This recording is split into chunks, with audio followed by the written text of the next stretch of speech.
Hi, everyone. My name is Eleanor, and I'm 75 years old. I know what you're thinking. What's a woman my age doing on YouTube? Well, stick around because what happened to me will make your blood boil. And what I did about it, let's just say some people learned the hard way that age doesn't mean you're done fighting. Let me tell you about my life first, because you need to understand how I got to this point. I've been a widow for 8 years now.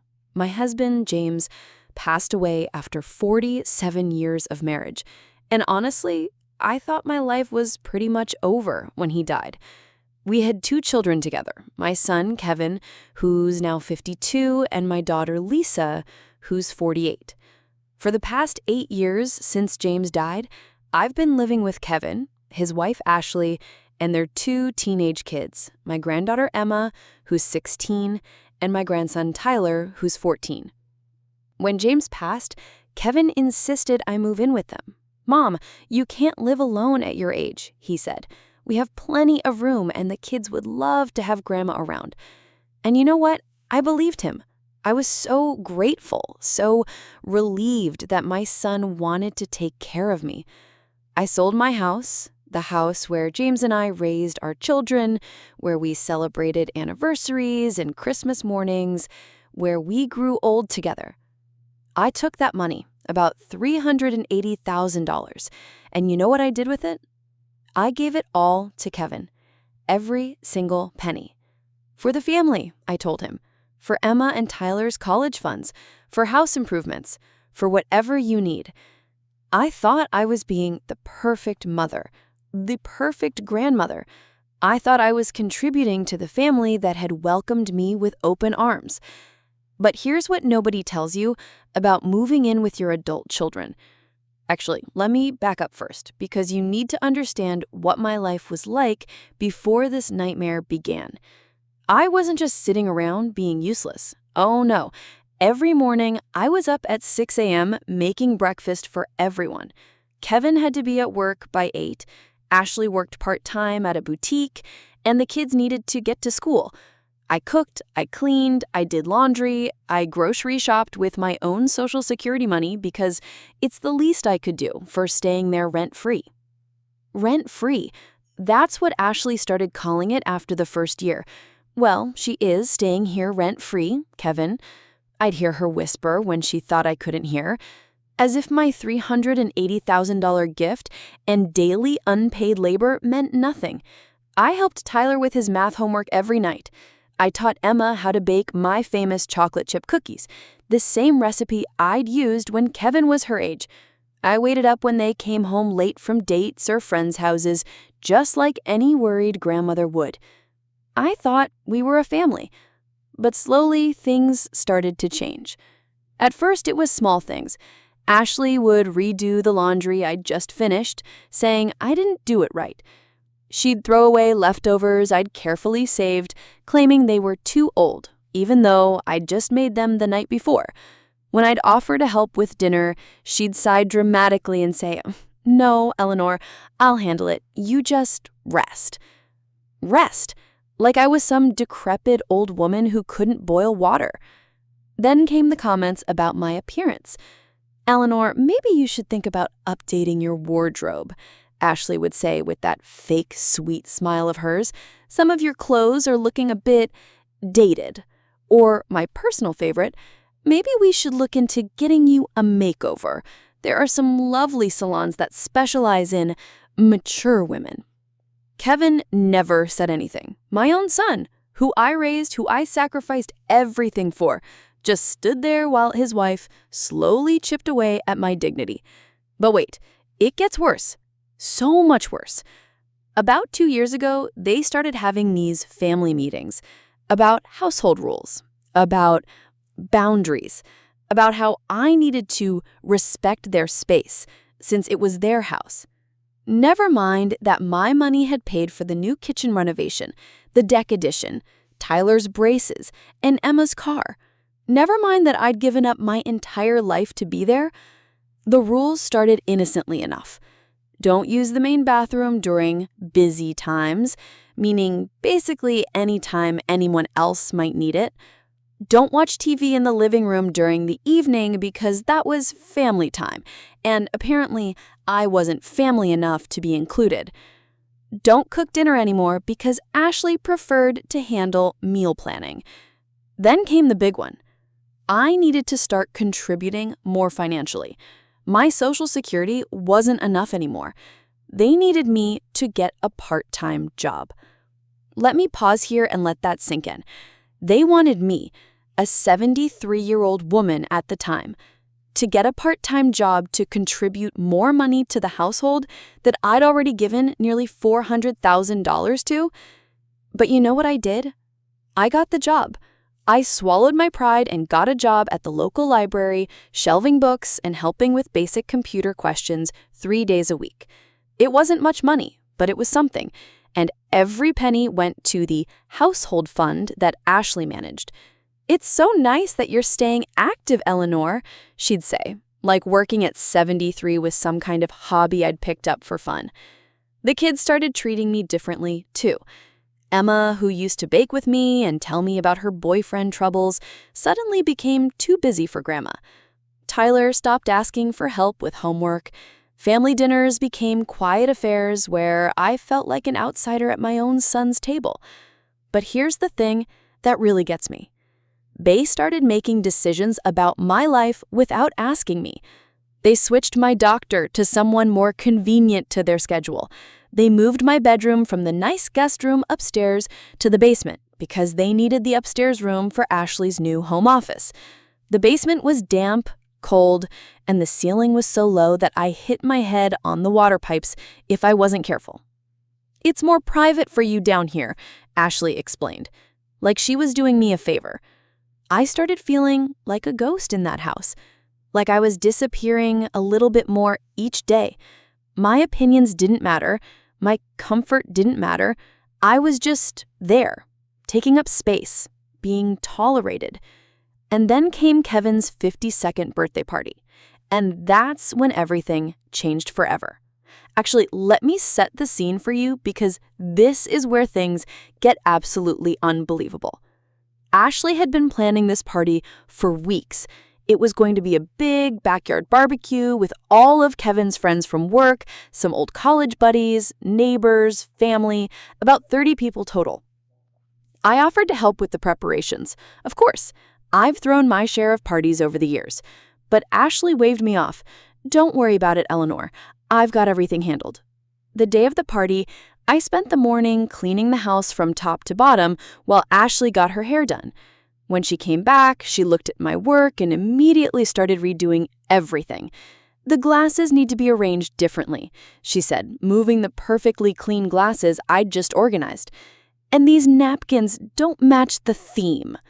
Theme? It was a backyard barbecue, not a wedding. I retreated to my basement room to get ready. I put on my nicest dress, a blue floral one that James always said brought out my eyes. I did my hair the way I'd been doing it for decades, and I put on the pearl necklace Kevin had given me for Mother's Day years ago. When I came upstairs, Ashley looked at me up and down with that expression I'd learned to dread. "Oh," she said, "that's, interesting. Are you sure you want to wear that? What's wrong with it?" "Nothing's wrong with it. It's just very, vintage. I just thought maybe something more contemporary." I looked down at my dress.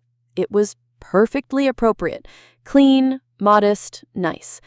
But in Ashley's eyes, I looked like some old relic that didn't fit with her perfect party aesthetic. The guests started arriving around 2 p.m. I positioned myself near the kitchen, thinking I could help serve food or drinks, be useful somehow. But every time I tried to help, Ashley would swoop in. "I've got it, Eleanor," she'd say, taking whatever I was holding. "Why don't you just mingle?" So I tried to mingle.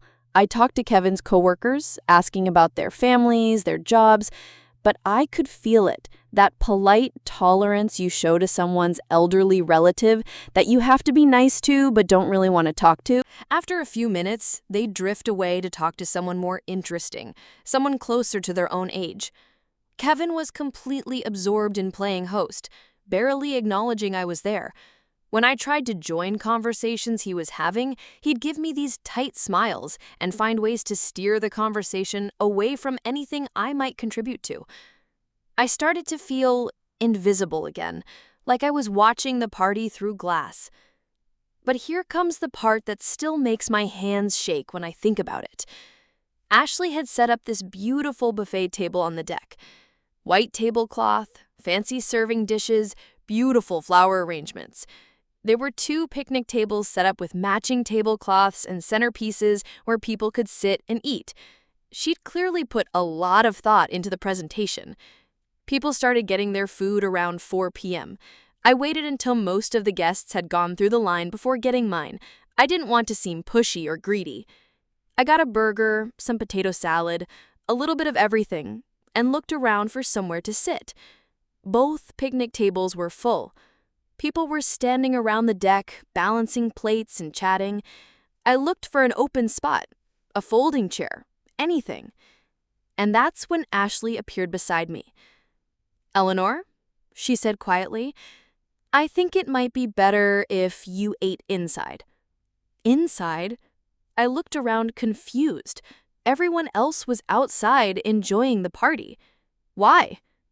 She looked uncomfortable but determined. "Well, we're running a little short on seating, and I can stand. I don't mind." "Actually," she said, her voice getting that particular tone I'd learned to fear, "I think it would be better if you just took your plate downstairs. You know how you sometimes drop things, and with the white tablecloth—" I stared at her. "I don't drop things, Ashley." "Well, you know what I mean. At your age, it's just easier if you eat somewhere more comfortable, more private." More private? She wanted me to eat alone in the basement while everyone else enjoyed the party upstairs? But here's the thing that really broke my heart. I looked around to see if anyone else had heard this humiliating exchange, and I saw Kevin, my son, standing about 10 feet away. He'd heard every word, and he said nothing. He looked at me, looked at his wife, and turned away to talk to someone else. That's when I knew. My own son, the baby I rocked to sleep, the little boy I'd taught to ride a bike, the young man I'd helped through college, was okay with this. He was okay with his wife banishing his 75-year-old mother to eat alone in the basement during his birthday party. But wait, it gets even worse. And this is the part that will make you want to throw something. "Actually," Ashley continued, seeing that I hadn't moved, "you know what? Why don't you just sit on the floor by the sliding glass door? That way you can still be part of things, but you won't risk spilling anything on the furniture." The floor. She wanted me to sit on the floor like a dog while grown adults sat at tables. I looked around again, hoping anyone would object to this insanity. But everyone was absorbed in their own conversations, their own good time. No one was paying attention to the old woman being told to sit on the floor. And you know what the worst part was? I did it. I actually did it. I took my plate, walked over to the sliding glass door, and sat down on the concrete patio floor, like an animal, like someone who didn't deserve basic human dignity. I sat there for about 20 minutes, picking at my food, watching everyone else laugh and chat at their tables, trying not to cry, trying to hold on to whatever was left of my dignity. Emma walked by me at one point, my granddaughter, who I'd helped raise, who I'd taught to bake, who I'd stayed up worrying about during her first heartbreak. She glanced down at me sitting on the floor and kept walking. Didn't say a word. Didn't ask if I was okay, nothing. That's when I made a decision that would change everything. I stood up, walked to the kitchen, and quietly scraped my barely touched food into the garbage. I walked downstairs to my basement room, closed the door, and sat on my bed in the dark. And I started planning. See, Here's what nobody knew about sweet old Eleanor, who sits on floors and follows rules and stays quiet. I still had access to the bank accounts. Remember that $380,000 I'd given Kevin? Well, it was still in an account with both our names on it. I'd kept access because Kevin said it would be easier for household expenses. I also had my own savings account that I'd been quietly building back up from my library job and Social Security checks. Not much, but enough. About $15,000 that nobody knew about. And I had my passport, current and valid. You see, my younger brother Thomas had been asking me to visit him in Switzerland for years. He'd moved there in the 1980s for work, married a lovely Swiss woman named Ingrid, and they'd built a beautiful life in a small town outside Zurich. Every Christmas card, every phone call, every email ended the same way. Eleanor, come visit. Stay as long as you want. We have plenty of room. I'd always made excuses. James was sick, then I was grieving, then I was needed here with Kevin's family. But sitting in that damp basement room, listening to the party continuing above me without anyone even noticing I was gone, I realized something. Nobody here needed me. They needed my money. They needed my free labor. They needed someone to blame and control and diminish. But they didn't need me. But you know what? I needed me. And for the first time in 8 years, I was going to do something about it. The party continued until almost midnight. I heard them laughing, heard the music, heard car doors slamming as people left. Through my small basement window, I watched Ashley cleaning up, saw Kevin carrying trash bags to the curb. Normal end-of-party stuff. Nobody came to check on me. Nobody knocked on my door to say goodnight. Nobody wondered where Grandma had disappeared to. The next morning, I woke up early as usual, but instead of going upstairs to make breakfast, I stayed in my room and made a phone call. "Thomas?" I said when my brother answered. "It's Eleanor. How would you feel about a house guest for, well, maybe longer than a visit?" The joy in his voice when he realized I was serious about coming, I hadn't heard anyone sound that happy to talk to me in years. "Eleanor, oh my God, yes! Ingrid and I have been hoping for this for so long. How soon can you come? How about this week?" There was a pause. "Eleanor, are you okay? You sound different." And you know what? I was different. Sitting on that floor the night before had changed something in me. Some switch had flipped, some door had opened that I didn't even know existed. "I'm better than okay, Thomas. I'm ready for an adventure." We talked for over an hour. He told me about their guest house, a separate little cottage on their property with its own kitchen and bathroom. You'd have complete privacy, but we'd be right next door. "And Eleanor, the mountains here, the lakes, it's so peaceful. You could paint again." Paint. I hadn't painted since James died. I'd packed away all my art supplies when I moved in with Kevin, thinking I'd get back to it someday. Someday when I had time, someday when I had space, someday when I felt like myself again. After I hung up with Thomas, I started making lists. What to pack, what to leave behind, what to do about the money. Oh yes, the money. That's where this story gets really satisfying. I spent the morning researching international wire transfers and bank procedures. You'd be amazed what you can learn on the internet when you're motivated. By noon, I had a plan. Around lunchtime, I heard Ashley in the kitchen, probably making herself a salad or something else equally unsatisfying. The kids were at school, Kevin was at work. It was just the two of us in the house. I climbed the stairs from my basement dungeon for what I didn't know would be the last time. "Ashley?" I said, walking into the kitchen where she was indeed making a salad. "We need to talk." She looked up with that familiar expression of barely concealed annoyance. "What about, Eleanor?" "About last night." She had the audacity to look confused. "Last night?" "What about it? I thought the party went really well. You made me sit on the floor. For a second, just a second. I saw something flicker across her face. Maybe guilt, maybe embarrassment. But then her expression hardened. Eleanor, you're being dramatic.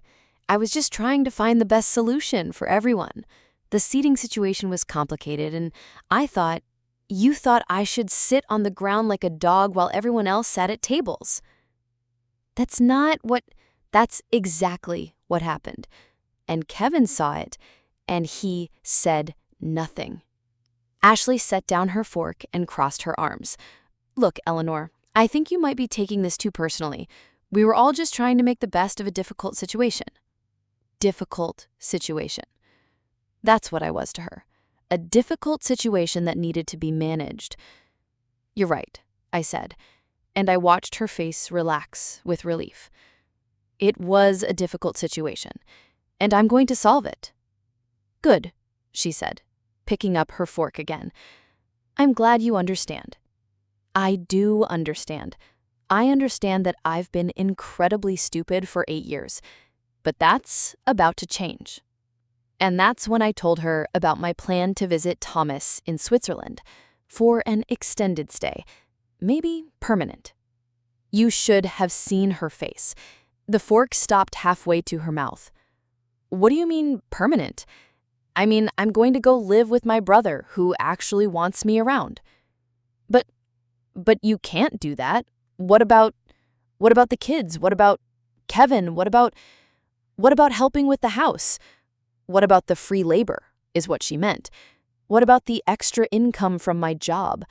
What about having someone to blame and control? I'm sure you'll figure it out, I said sweetly. You're so good at managing difficult situations. She stared at me for a long moment, and I could practically see the wheels turning in her head. Eleanor, let's not make any rash decisions. Maybe we should talk to Kevin about this when he gets home. Oh, we'll definitely be talking to Kevin, but not about whether I'm leaving, about how I'm leaving. That afternoon, I went to the bank. All of it.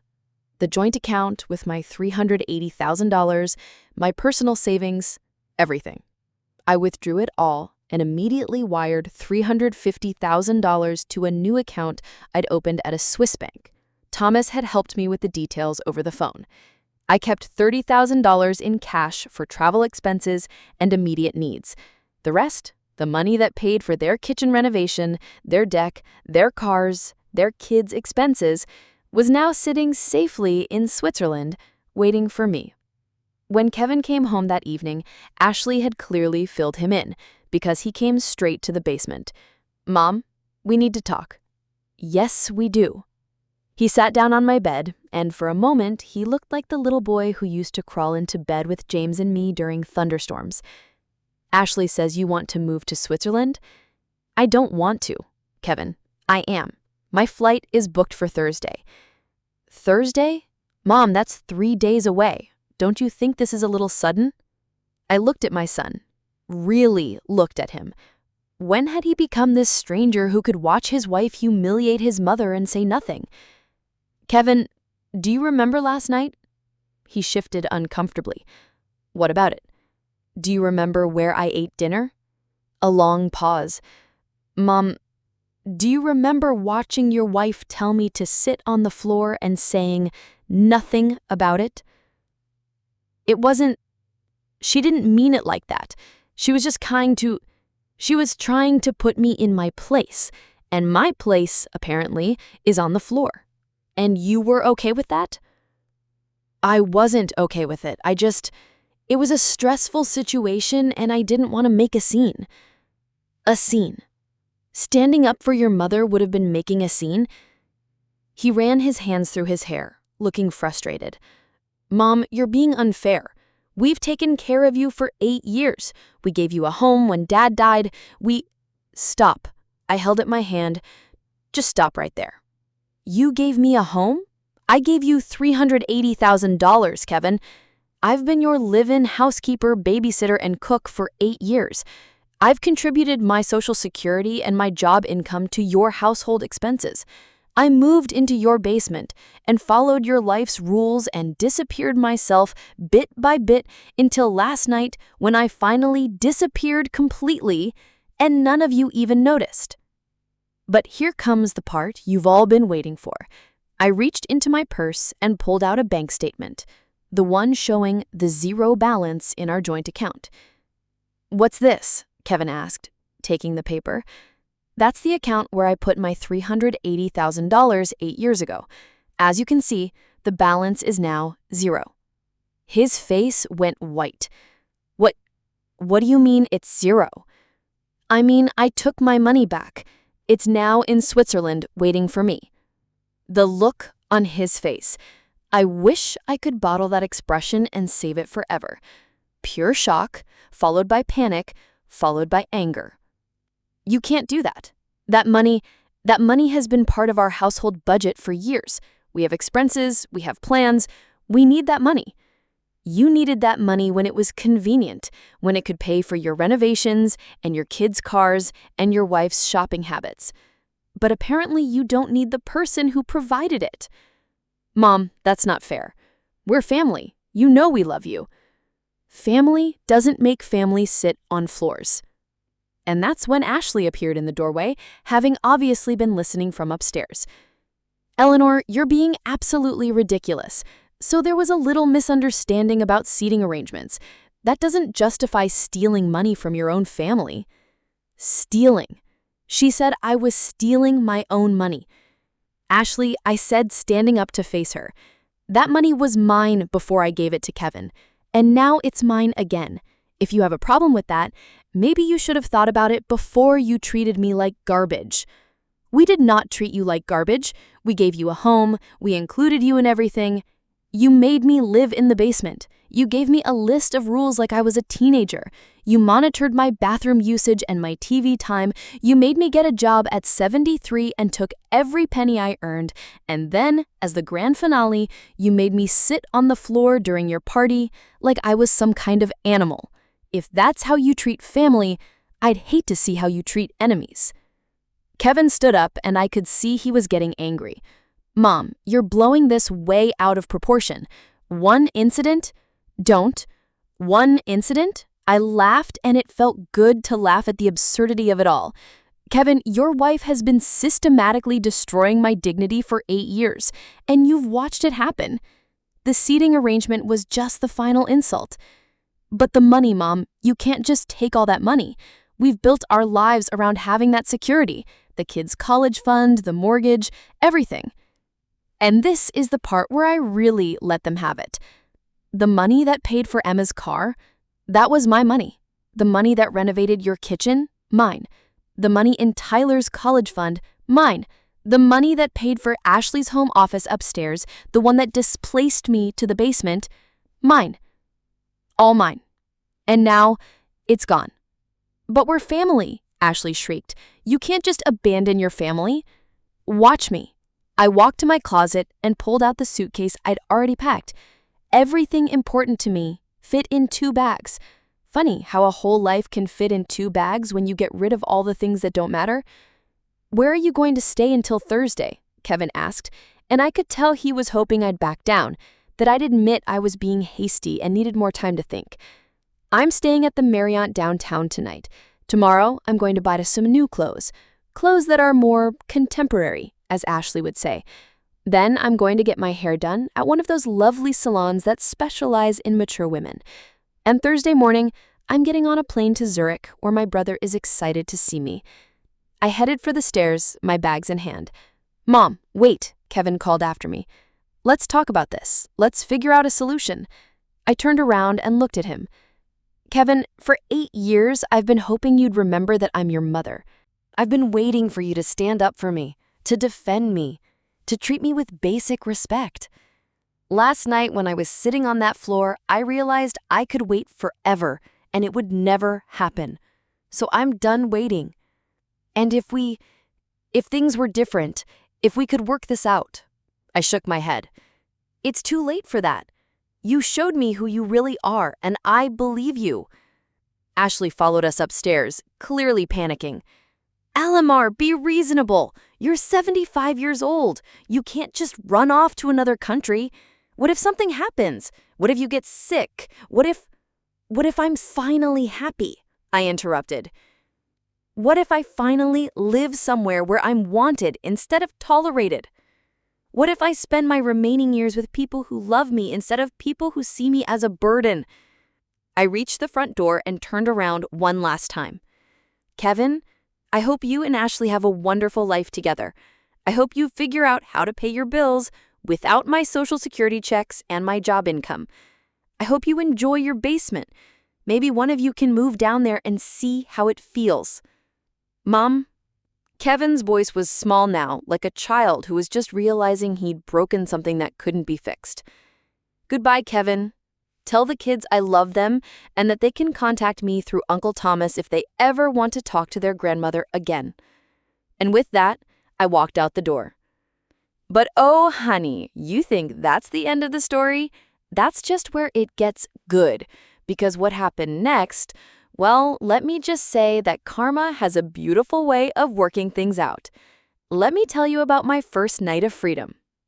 That night at the Marriott was the first time in 8 years that I went to sleep without worrying about whether I'd followed all of Ashley's rules correctly. I didn't have to tiptoe around, didn't have to worry about using the bathroom at the wrong time, didn't have to sleep in that damp basement listening to the house settle above me. I ordered room service, something I hadn't done since James and I went on our anniversary trips. I got a glass of wine, took a long, hot bath, and called Thomas to confirm my arrival details. "Eleanor," he said, "I have to ask, are you absolutely sure about this? It's a big change." "Thomas, I've never been more sure of anything in my life." "What made you finally decide?" So I told him about the birthday party, about sitting on the floor, about my own son watching it happen and saying nothing. There was a long silence on the other end of the phone. Then Thomas said something that made me cry happy tears for the first time in years. "Eleanor, I'm so sorry that happened to you, and I'm so proud of you for leaving. You deserve so much better than that." Proud of me. When was the last time someone had said they were proud of me? The next morning, I went shopping. And honey, let me tell you, I went shopping like I was a completely different person. No more age-appropriate clothes in beige and navy blue. No more worrying about whether Ashley would approve. I bought bright colors, flowing fabrics, a red coat that made me feel like a movie star. I bought new luggage, expensive skincare products, a beautiful scarf that cost more than I used to spend on groceries in a month. At the salon, I told them to cut off 12 inches of my gray hair and style it in a way I'd never had the courage to try before. Modern, chic, elegant. The woman in the mirror barely looked like the same person who'd been sitting on a floor 3 days earlier. Wednesday night, I had dinner at the most expensive restaurant in town. By myself. And you know what? I loved every minute of it. The waitstaff treated me like a valued customer, not like someone's inconvenient elderly relative. I ordered exactly what I wanted, drank good wine, and tipped generously, because I could. Because for the first time in 8 years, my money was my own. Thursday morning, I took a cab to the airport. No one came to see me off, no last-minute apologies, no begging me to stay. Kevin had texted, "Have a safe flight, Mom. We'll talk soon." That was it. But you know what? I was okay with that. Better than okay. The flight to Zurich was the most exciting 13 hours of my life. I was 75 years old, flying to another continent, starting over completely. Most people my age are settling into retirement homes, and here I was having the adventure of a lifetime. Thomas and Ingrid met me at the airport, and the moment I saw my little brother's face, I knew I'd made the right decision. He looked at me, really looked at me, and his eyes filled with tears. "Eleanor, you look like yourself again." And that's when I realized that somewhere over the past 8 years, I'd stopped being myself. I'd become this diminished version of Eleanor, this apologetic shadow who tried to take up as little space as possible. But that woman died when she stood up from that concrete floor. The ride from the airport to Thomas's house was like driving through a postcard. Mountains, lakes, villages that looked like something from a fairy tale. And the air, Oh my God, the air was so clean and fresh. I rolled down the window and breathed deeply for what felt like the first time in years. "Wait until you see the house," Ingrid said in her charming Swiss accent. "We've been preparing for months." And when we pulled into their driveway, I'm not ashamed to say I cried. Their property was absolutely beautiful. A main house that looked like something from The Sound of Music, surrounded by flower gardens, with a view of the mountains that took your breath away.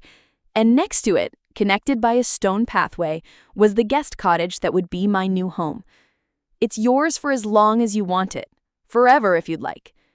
The cottage was perfect, one bedroom with a king bed and windows that looked out over the garden, a sitting area with a fireplace, a small but fully equipped kitchen, and, this made me cry again, an art studio.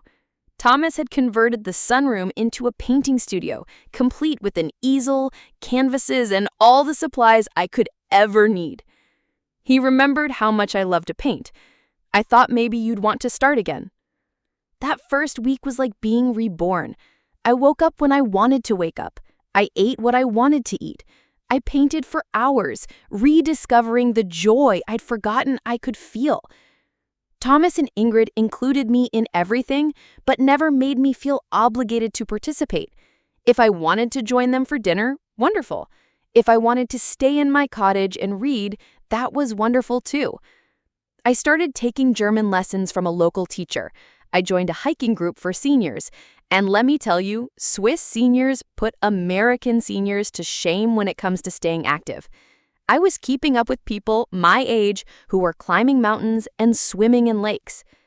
But the best part, I felt valued again, appreciated. When I offered to help Ingrid with her garden, she was genuinely grateful.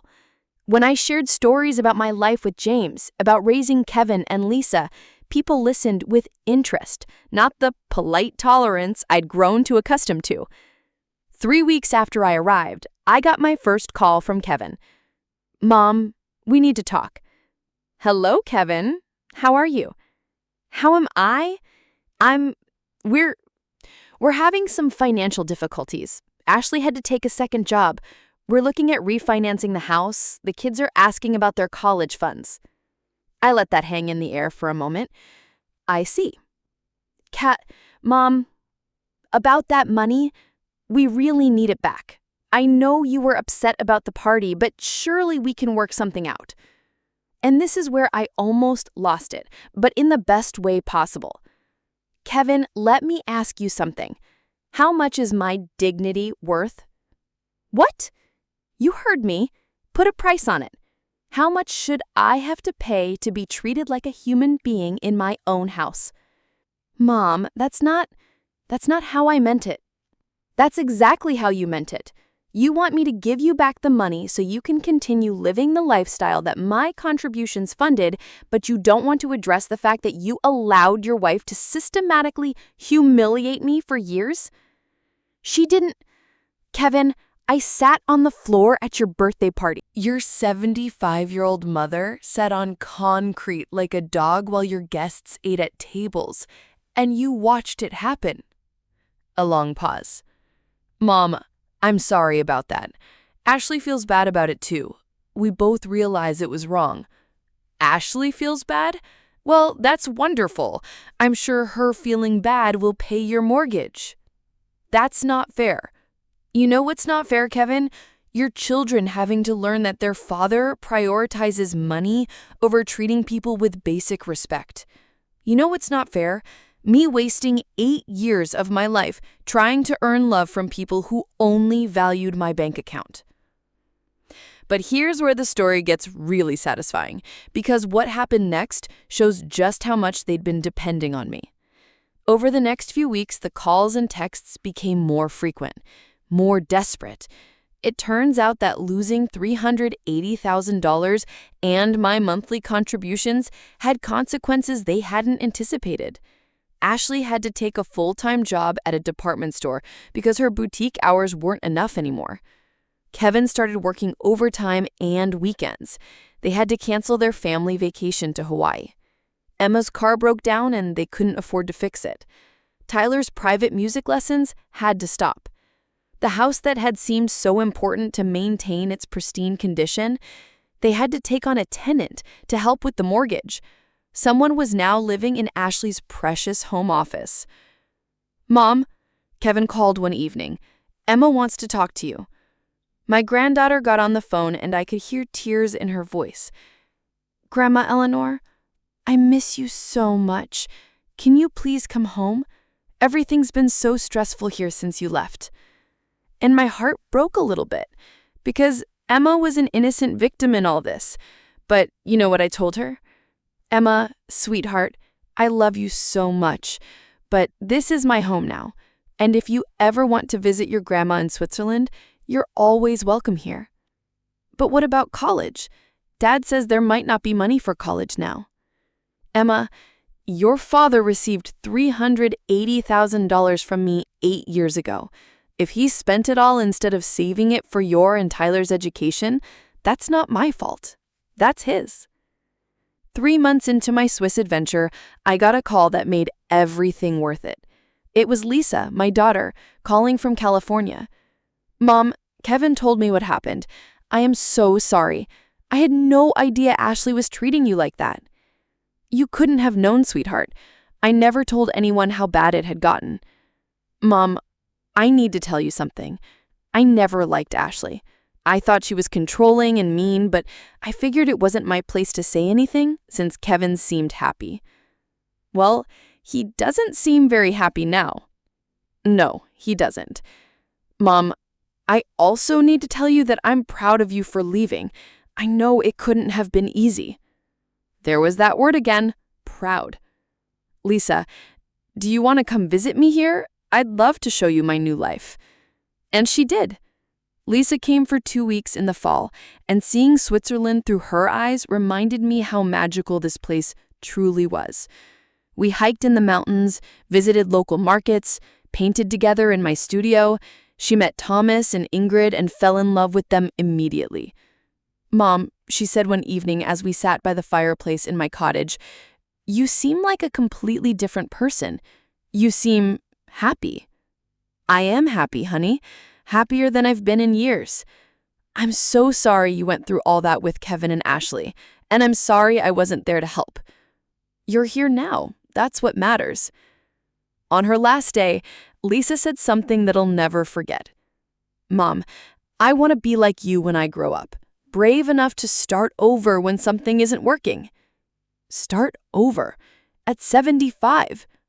Who does that? I do, apparently. 6 months after arriving in Switzerland, I had my first art show.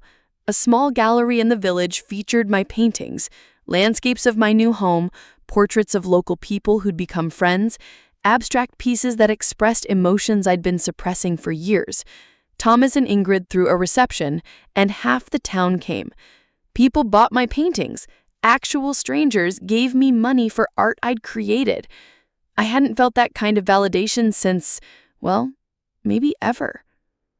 A year after leaving Kevin's house, I got an unexpected visitor. I was in my garden, tending to the vegetables I'd planted, because here, nobody told me where I couldn't plant things, when I heard a car in the driveway. Thomas and Ingrid were visiting their daughter in Germany, so I wasn't expecting anyone. I looked up to see a rental car, and getting out of it was Ashley. Ashley, in Switzerland, looking haggard and desperate and nothing like the perfectly put-together woman who used to criticize my appearance. "Eleanor," she said, walking across the garden toward me, "we need to talk." I stood up, brushed the dirt off my hands, and looked at her.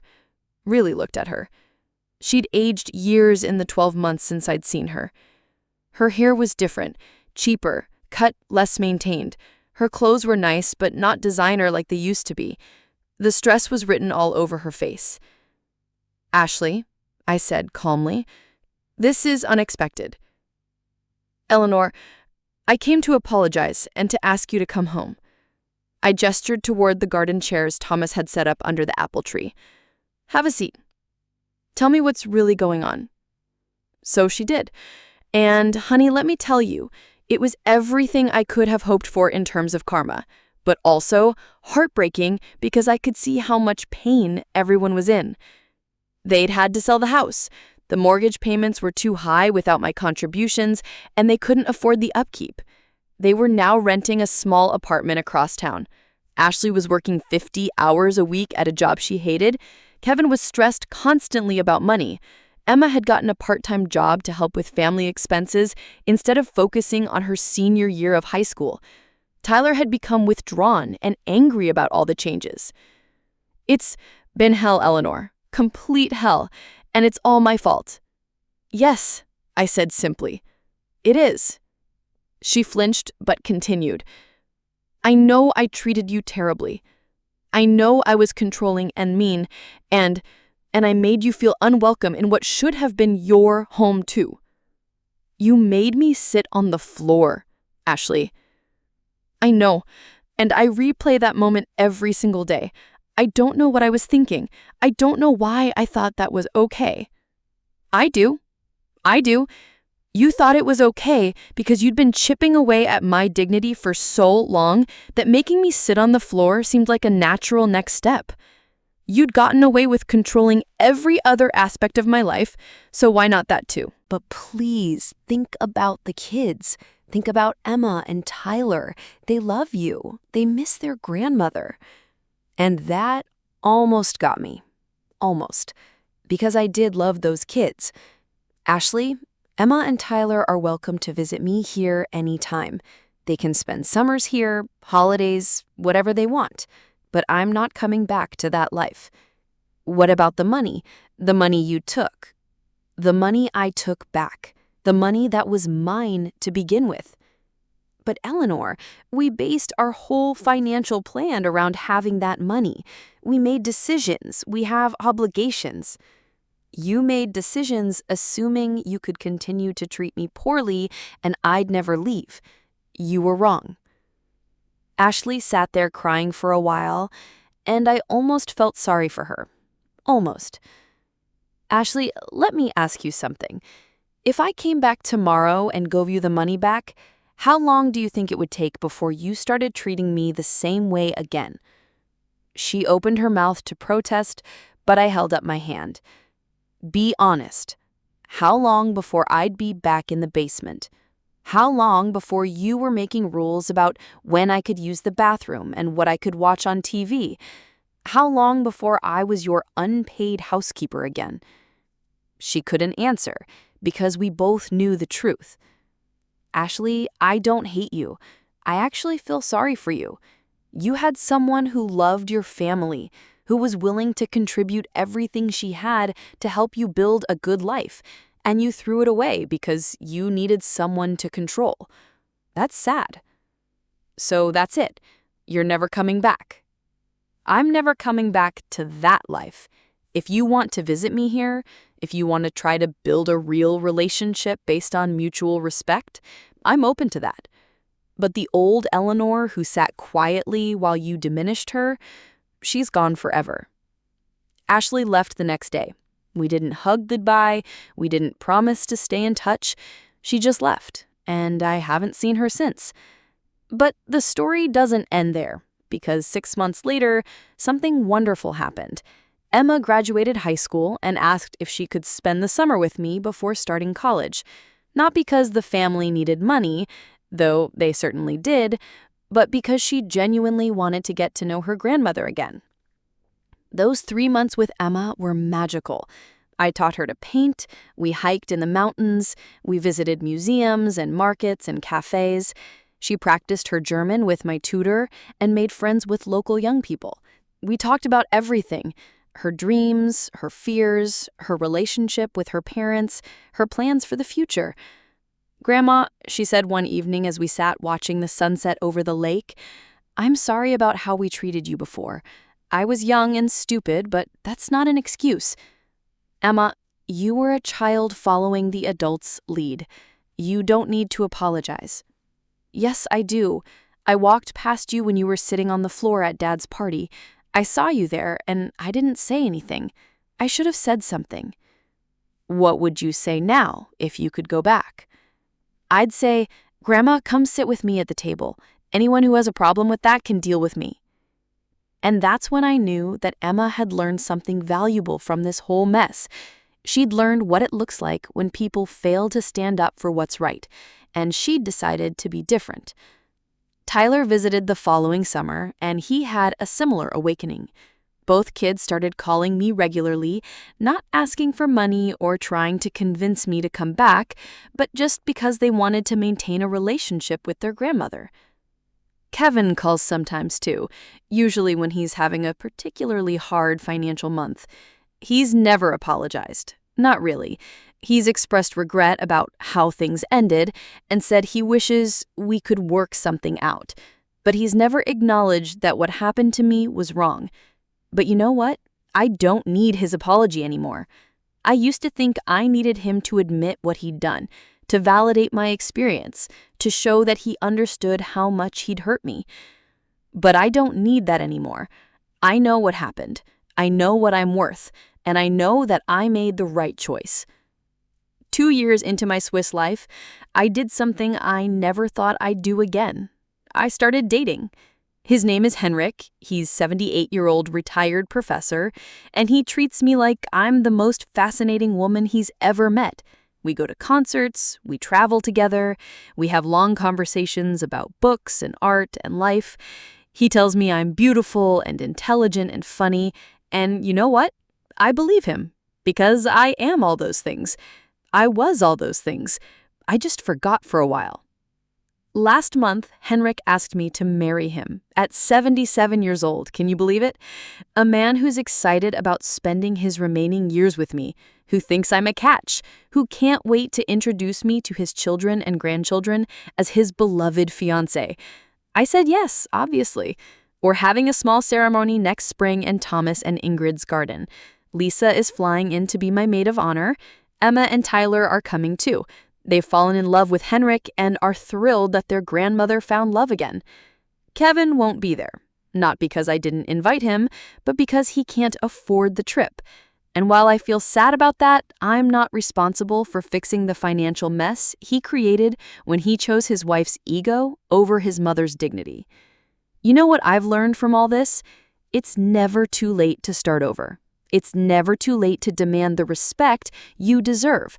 It's never too late to choose yourself. For 75 years, I put everyone else's needs before my own.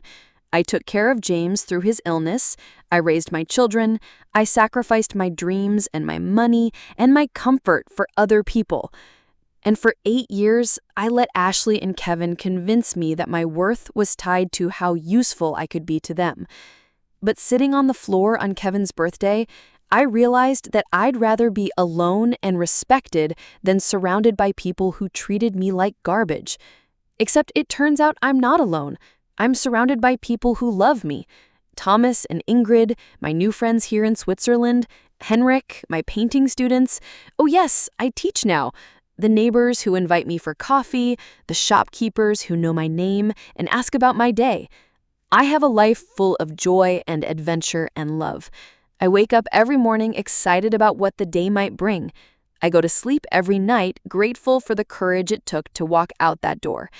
And sometimes when I'm painting in my studio or hiking in the mountains or cooking dinner for Henrik, I think about that woman sitting on the concrete floor 2 years ago. I think about how small she felt, how invisible, how worthless. And I wish I could go back and tell her, Eleanor, get up. Get up right now and walk away from these people who don't deserve you. Your real life is waiting. But I couldn't tell her that, so I'm telling you instead. If you're sitting on your own concrete floor, literally or metaphorically, if you're being treated like you don't matter by people who should love you, if you've forgotten your own worth because other people have convinced you that you don't have any, get up, walk away. Your real life is waiting too. And trust me, it's so much better than anything you're settling for right now. Oh, and one last thing. Remember that $380,000? Well, thanks to some smart Swiss investments that Henrik helped me with, it's now worth almost $500,000. So not only am I happier than I've ever been, I'm also richer than when I left. Funny how things work out when you stop letting people take advantage of you.